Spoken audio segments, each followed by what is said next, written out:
پرستار کشیک شب توی اورژانس هرمزگان یه دختر از دماونده داره با حوصله جای خراش زخم مردی رو که اهل یزده میبنده.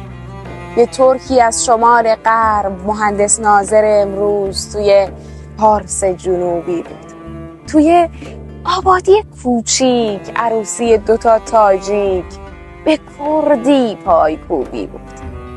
یه دختر از یه شهر دور تو ترمینال آزادی میونه اون شلوغی ها با حرف مرد راننده دلش یه ذره آروم شد. کجا میخوای بری بابا؟ وطن یعنی همین چیزای معمولی که ما هم جزوی از اونیم.